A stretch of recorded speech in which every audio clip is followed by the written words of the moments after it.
ለእስልምና እምነት ተከታዮች እንኳን ለኢድ አል አድሃ አረፋ በዓል በሰላም አደረሳችሁ ኢድ ሙባረክ እያልን ከፈታ ዴይሊ የዝግጅት ክፍል መልካም ምኞታችንን እንገልጻለን።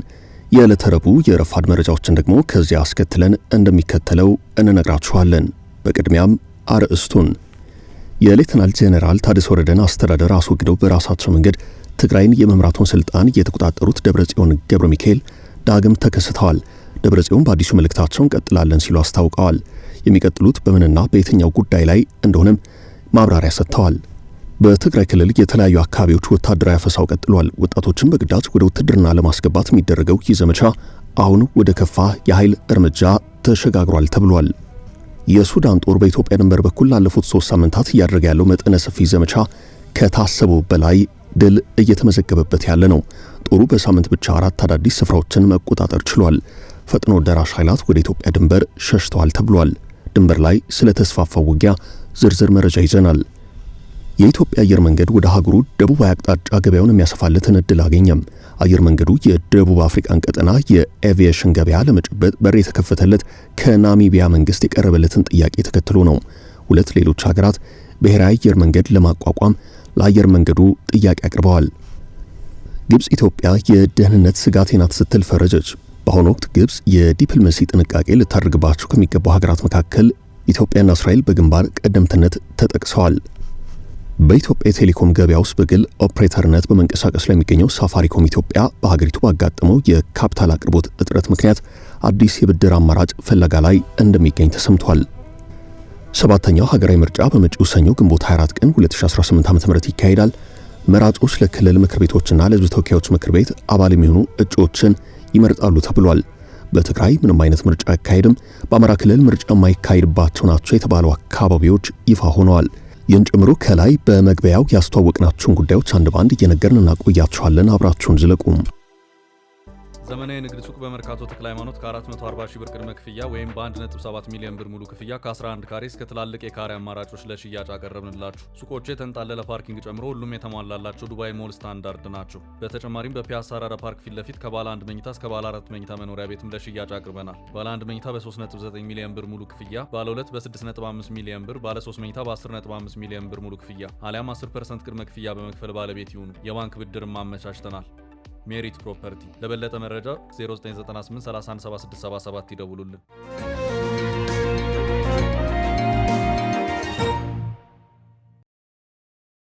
ገና እንቀጥላለን።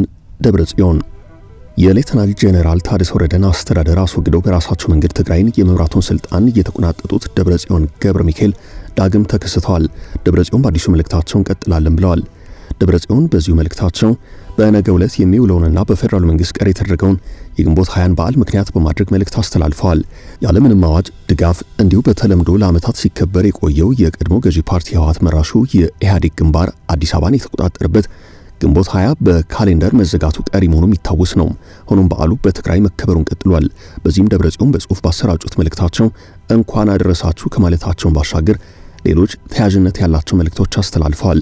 ደብረጽዮን በተለመደው አኳኋን ህወሓት በቀረጸው የጠራ የትግል መስመር የትግራይን ህዝብ አታግሎ በአፍሪካ ግዙፍ ሰራዊት የነበረውን የደርግ መንግስት ጥሏል ብለዋል።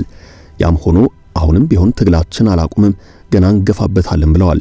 የፖለቲካ ትግላችን አሁንም አላበቃም ያሉት ደብረጽዮን ማዕከላዊ መንግስት የስምምነት ቃል ኪዳኑን አፍርሷል፣ በጦርነት ሊሳካለት ያልቻለውን የትግራይን ህዝብ የማጥፋት ፕሮጀክት በቀዝቃዛው ጦርነት ሊያጠፋው ሞክሯል በማለት የፌደራሉ መንግስት ወቅሰዋል። ደብረጽዮን ትግሉ ይቀጥላል የተባሉባቸውን ጉዳዮች ዘርዝረዋል። የ2 ዓመታቱን ጦርነት ተከትሎ የተወሰዱ ግዛቶቻችን አልተመለሱም፣ ህዝባችን እንደተፈናቀለ ነው፣ አሁንም ከመከራ ነጻ አይደለም፣ ጥያቄያችን ቢያንስ በህገ መንግስቱ መሰረት የተረጋገጠው የግዛት አንድነታችን እንዲረጋገጥ፣ ወራሪዎች ግዛታችንን ለቀው እንዲወጡ፣ በጦርነቱ ለደረሰው ጥፋት ተጠያቂነት ይረጋገጥ የሚል ነው ሲሉም አብራርተዋል። መብቶቻችንን ለማስከበር ትግላችን ይቀጥላል ያሉት ደብረጽዮን ትግሉ የሚቀጥለው በምን መልኩ እንደሆነ ግን በዝርዝር አልተናገሩም። መሰረታዊ ጥያቄዎች በአግባቡ እስኪመለሱ ድረስ የፖለቲካ ትግላችን ተጠናክሮ እንደሚቀጥል አረጋግጣለሁ ያሉት ደብረጽዮን በጽሁፍ ባሰራጩት የትናንት ምሽት መልእክታቸው በርካታ ጉዳዮችን አነሳስተዋል። የህዝባችን የድል ሚስጥር የሆነው የትግላችንን እሴት በመጠበቅ የፖለቲካ ትግላችን እንዲቀጥል ጥሬን አቀርባለሁ ሲሉም መልእክታቸውን አሳርገዋል። በርካቶች ደብረጽዮንና ጓዶቻቸው በአሁኑ ሰዓት የትግራይን ስልጣን የተቆጣጠሩት በመፈንቅለ መንግስት ነው ሲሉ አስተያየት ይሰጣሉ።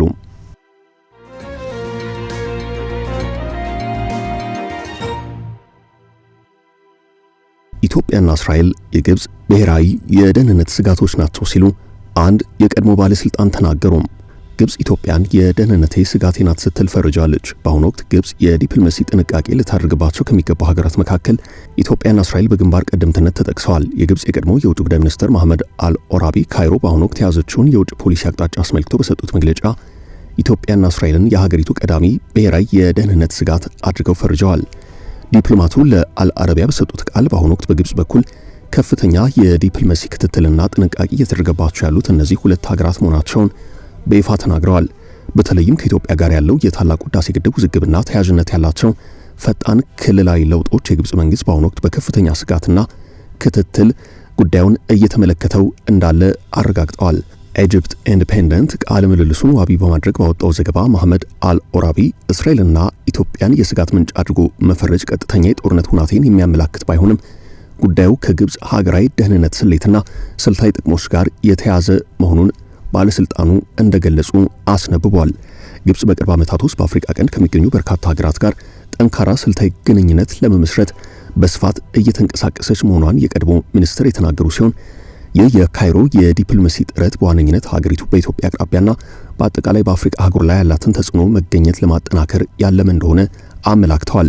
የቀድሞ የውጭ ጉዳይ ሚኒስትር አክለውም የግብጽ የውጭ ፖሊሲ ከኢትዮጵያና ከቀጠናው ሀገራት ጋር ባለው ግንኙነት ሀገራዊ ጥቅሟን ብቻ ለማስጠበቅ የሚሰራ መሆኑን ገልጸው ካይሮ ሀገራዊ ደህንነቷን፣ ስልታዊ ጥቅሞቿን የሚነኩ ማናቸውንም የኢትዮጵያ እንቅስቃሴዎች በጥብቅ እንደምትከታተል አስታውቀዋል።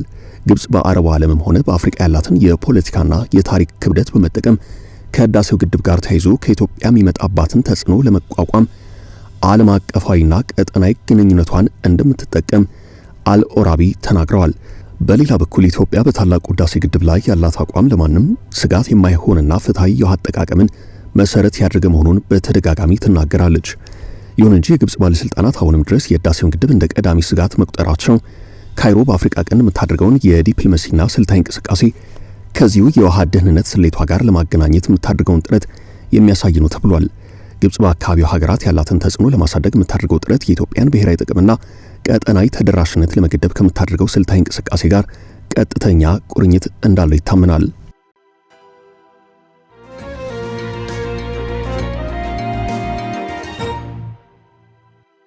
በትግራይ ወታደራዊው አፈሳና ተኩሱም በትግራይ ክልል የተለያዩ አካባቢዎች ወታደራዊ አፈሳው ቀጥሏል። ወጣቶችን በግዳጅ ወደ ውትድርና ለማስገባት የሚደረገው ይህ ዘመቻ ወደ ከፋ የኃይል እርምጃ ተሸጋግሯል። በትግራይ ክልል የተለያዩ አካባቢዎች በተለይም በታሪካዊቷ የአክሱም ከተማ በአካባቢው በሚገኙ ገጠር ቀበሌዎች በህወሓት የጸጥታ ኃይላት አማካይነት ወጣቶችን በግዳጅ ወደ ውትድርና የማስገባት ሰፊ ዘመቻ መኖሩን የሚያመላክቱ ዘገባዎች አሉ። በዚህ ግዴታ የሰራዊት ምልመላ ዘመቻ ታጣቂዎች በቀንም ሆነ በሌሊት በመንቀሳቀስ ወጣቶችን ከየመንገዱና ከየመኖሪያ ቤታቸው እያደኑ እንደሚወስዱ የአካባቢው ነዋሪዎች ተናግረዋል። የሰብአዊ መብት ተሟጋቾች ይህ ድርጊት በዜጎች ላይ እየደረሰ ያለውን ስነ ልቦናና አካላዊ ጉዳት እጅግ አሳሳቢ ደረጃ ላይ መድረሱን ገልጸዋል። ዓለም አቀፉ ማህበረሰብ ጉዳዩን በትኩረት እንዲከታተለውም ጥሪ አቅርበዋል። የአክሱም ከተማ ነዋሪዎችንና የዓይን እማኞችን ዋቢ በማድረግ የዘገቡት የክልሉ የዜና ምንጮች እንደተናገሩት ይህ የአሰሳና የቁጥጥር ዘመቻ ከተጀመረ 4 ቀናትን ያስቆጠረ ሲሆን መጀመሪያውኑ መነሻ ያደርገው በገጠር ቀጠናዎች ነው። ይሁን እንጂ ዘመቻው አሁን ወደ ከተማዋ በመግባቱ የጸጥታ ኃይላት በቀን እይታ ባገኙት ቦታ ሁሉ ወጣቶችን ከበው እያሰሩ ነው ተብሏል። ይበልጥ አሳሳቢ የሆነው ግን የሌሊቱ እንቅስቃሴ ነው። ታጣቂዎች ከምሽት ጀምሮ እስከ ንጋት ድረስ የነዋሪዎችን መኖሪያ ቤት እያንኳኩ በመግባት ወጣቶችን ካልጋቸው ላይ ሳይቀር በኃይል እየወሰዱ ነው ተብሏል። የዚህ አስገዳጅ ምልመላ ሂደት ወደ ከፋ የኃይል እርምጃ እየተቀየረ ለመምጣቱ ማሳያ የሚሆን አሳዛኝ ክስተት ትናንት ምሽት በአክሱም ከተማ ቅድስት ማርያም ሆስፒታል አካባቢ ታይቷል። ዘግይቶ ወደ ቤቱ እየተመለሰ የነበረ አንድ ወጣት በጸጥታ ኃይላት ሊያዝ ሲል ለማምለጥ በመሞከሩ ታጣቂዎቹ በወሰዱት የኃይል እርምጃ እግሩ ላይ በጥይት ተመቶ ከባድ የመቁሰል አደጋ ደርሶበታል ተብሏል። ወጣቱ በአሁኑ ወቅት በሕክምና ማዕከል የሚገኝ ሲሆን የዚህ አይነቱ የኃይል አጠቃቀም በአካባቢው ከባድ ስጋት ፈጥሯል።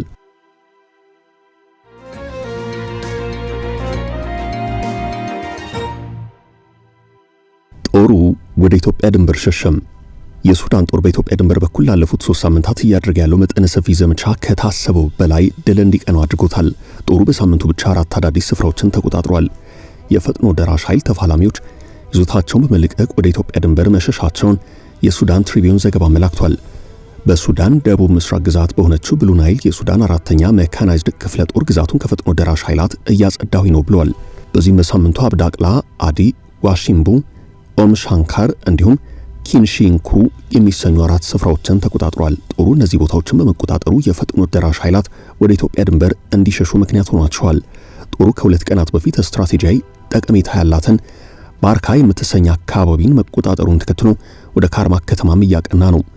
የሱዳን ፈጥኖ ደራሽ ኃይላትና አጋር የሰሜን ሱዳን ህዝቦች ነጻነት ንቅናቄ SPLM-N የሱዳንን ጦር ዘመቻ መግታት ሳይችሉ ቀርተዋል። በርካቶች ወደ ኢትዮጵያ ድንበር አቅጣጫ መሸሻቸው መረጃዎች ያመላክታሉ።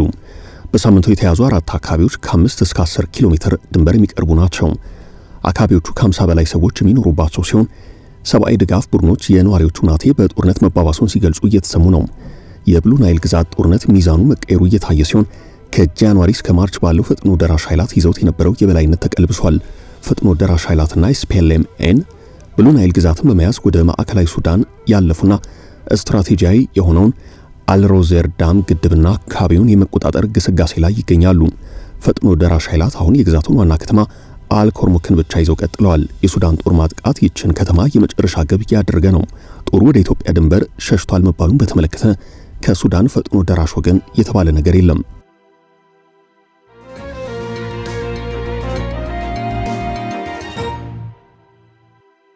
የኢትዮጵያ አየር መንገድ አዲስ የቢዝነስ ዕድል።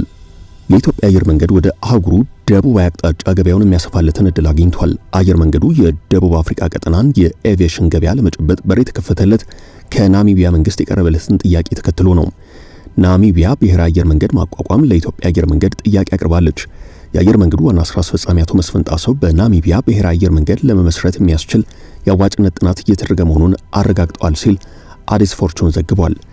አየር መንገዱ ከናሚቢያ ጋር ለመተባበር በምህረት ደረጃ መስማማቱን የታወቀው የኢትዮጵያ አየር መንገድ ግሩፕ ዋና ስራ አስፈጻሚ አቶ መስፍን ጣሰው አየር መንገዱ ስማቸው ለጊዜው ካልተገለጸ 2 ተጨማሪ የቀጠናው ሀገራት ብሔራዊ አየር መንገዶችን የማቋቋም ጥያቄ እንደቀረበለት ተናግረዋል። ናሚቢያ ኤር ናሚቢያ የተሰኘ የኤቪዬሽን ኩባንያ የነበራት ሲሆን እንደ ፈረንጆቹ አቆጣጠር ከ2021 ወዲህ በፋይናንስ ቀውስና በቁጥጥር ህጎች የተነሳ ከስራ ውጭ ሆኗል። አየር መንገዱን ለመታደግ የሀገሪቱ መንግስት $467 ሚሊዮን ወጪ ያደረገ ቢሆንም የከፍተኛ ወጪ አየር መንገዱን አልታደገውም። የሀገሪቱ መንግስት የግል ኢንቨስትመንትና ድርሻ ያለው አዲስ ብሔራዊ አየር መንገድ ለመመስረት እቅድ አውጥቶ እየተንቀሳቀሰ ያለውን በዚህ ምክንያት ነው። ታዲያ ለዚህ እቅድ መሳካት የኢትዮጵያ አየር መንገድ የግድ የሚያስፈልግ ሆኗል። ለኢትዮጵያ አየር መንገድ በደቡብ አፍሪካ ያለውን ገበያ እንዲያሰፋ ትልቅ ዕድል የሚፈጥር ሲሆን አካባቢው ከቦትስዋና አየር መንገድ በስተቀር አቅም ያለው ኤቪዬሽን አለመኖሩ ለአየር መንገዱ ተስፋ ሆኗል። ቦትስዋና አየር መንገድ በጥቂት አውሮፕላኖች ብቻ የሚያደርገውን እንቅስቃሴ አህጉራዊና ዓለም አቀፋዊ ከሆነው የኢትዮጵያ አየር መንገድ ጋር የሚስተካከል አይሆንም ተብሏል።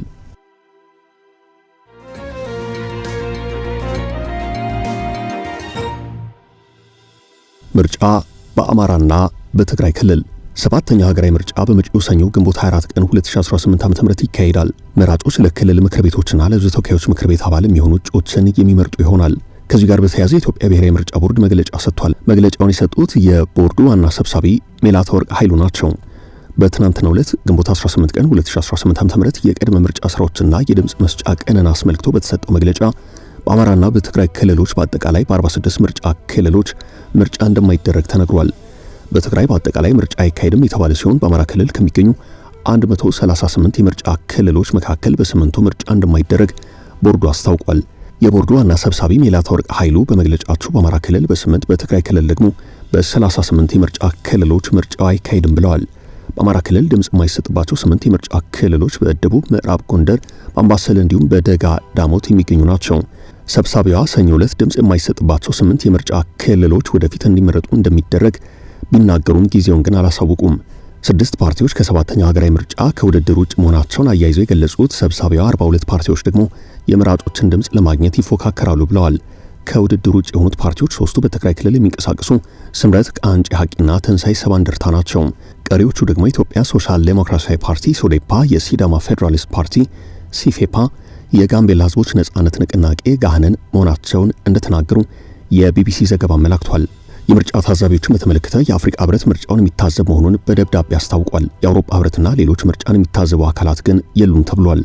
ከአውሮፓ ህብረት በተጨማሪ ምስራቅ አፍሪካ የልማት በይነ መንግስታት ድርጅት ወይንም ኢጋድ ታዛቢዎችን እንደሚያሳትፍ ተመላክቷል። ቦርዱ በመራጮች ምዝገባ ችግር በተስተዋለባቸው የምርጫ ጣቢያዎች ምዝገባው እንዲሰረዝ አድርጌያለሁ ብለዋል። የቦርዱ ዋና ሰብሳቢ ሜላትወርቅ ኃይሉ ምዝገባው እየተካሄደ ያለ በሚደርስ ጥቆማ ቦርዱ የራሱ የሆነ ክትትል ሲያደርግ ቆይቷል ብለዋል። ችግር አለባቸው የተባሉ ምርጫ ጣቢያዎችን አስመልክቶ በቪዲዮና በወረቀት በደረሰ ማስረጃ የተደገፈ ጥቆማ መሰረት ምዝገባው መሰረዙን አስታውሰዋል። በመሆኑ ምዝገባ ከተሰረዘባቸው አካባቢዎች መካከልም በአማራ ክልል ግምጃ ቤት ምርጫ ጣቢያ፣ በሶማሌ ክልል ሰገን ምርጫ ጣቢያ፣ በኦሮሚያና በቤንሻንጉል ክልል አንዳንድ የምርጫ ጣቢያዎች እንደሚገኙበት ተናግረዋል።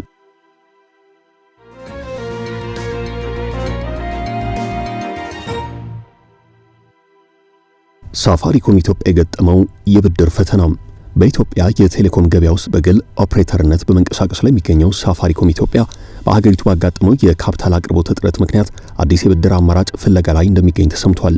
በፈረንጆቹ በ2022 ወደ ኢትዮጵያ ገበያ በይፋ የገባው ይህ የኬንያው የቴሌኮም ግዙፍ ኩባንያ በሀገር ውስጥ ገንዘብ በብር የሚሰጥ አዲስ ብድር ለማግኘት ከዓለም አቀፍ የፋይናንስ ኮርፖሬሽን ጋር ንግግር እያደረገ ነው ተብሏል።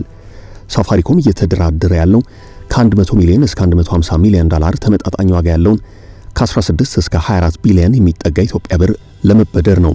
አይኤፍሲ ቀደም ሲል ለሳፋሪኮም ይሰጥ የነበረው ብድር በዶላር ወይንም በዩሮ የነበረ ሲሆን አሁን ግን ሳፋሪኮም በኢትዮጵያ ያለውን የውጭ ምንዛሬ መለዋወጥ ስጋት ለመቀነስ ሲል ብድሩን በሀገር ውስጥ ገንዘብ በብር ለማድረግ መወሰኑን የተነገረው የእርምጃ ተቋሙ በኢትዮጵያ ውስጥ ያለውን የቴሌኮም መሰረተ ልማት ለማስፋፋትና የዕለት ተዕለት የሥራ ማስኬጃ ካፒታል ለማግኘት እያደረገ ስላለው ጥረት ማሳያ ተደርጎ ተወስዷል። ይህ ተቋሙን ገጥሞታል የተባለው አዲስ ፈተና መነሻው የኢትዮጵያ ብሔራዊ ባንክ በአገሪቱ የፋይናንስ ስርዓት ላይ ጣለው ዓመታዊ የብድር ገደብ ነው። ይህ ተቋሙን የገጠመው አዲስ ፈተና መነሻው የኢትዮጵያ ብሔራዊ ባንክ በአገሪቱ የፋይናንስ ስርዓት ላይ ጣለው ዓመታዊ የብድር ገደብ መሆኑን አፍሪካ ኢንተለጀንስ ዘግቧል። ብሔራዊ ባንክ በኢትዮጵያ ኢኮኖሚ ውስጥ የሚንቀሳቀሰውን የገንዘብ መጠን ለመገደብና በዚህም የዋጋ ግሽበትን ለመቆጣጠር እየወሰደ ባለው እርምጃ ሳቢያ የባንኮች የብድር እድገት ገደብ ከ4 በመቶ እንዳያልፍ መወሰኑ ይታወቃል።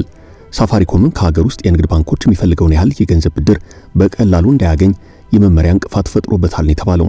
በመሆኑ ኩባንያው በሀገር ውስጥ ካሉ የፋይናንስ ተቋማት ካፒታል ማሰባሰብ ባለመቻሉ የዓለም ባንክ አካል ወደ ሆነውና ቀደም ሲል የድርጅቱ ባለአክሲዮንና አጋር ወደ ሆነው አይኤፍሲ ፊቱን አዙሯል። ይህ የብድር ፍላጎት በኢትዮጵያ የቴሌኮም ዘርፍ ያለውን ከፍተኛ የፉክክርና ኢኮኖሚ ጫና ሚዛናዊ በሆነ መልኩ የሚያሳይ ነው ተብሏል። ኩባንያው በ2022 ወደ ኢትዮጵያ ገበያ ከገባ በኋላ ያጋጠመውን ይህንን የካፒታል አቅርቦት እጥረት ለመቅረፍ ከዓለም አቀፍ የፋይናንስ ኮርፖሬሽን ጋር አዲስ የብድር ስምምነት ለመፈጸም በዝግጅት ላይ ይገኛል። ውድ ቤተሰቦቻችን ለዛሬ ያዝንላችሁን ርዕሰ ጉዳዮች እዚህ ላይ ቋጨን።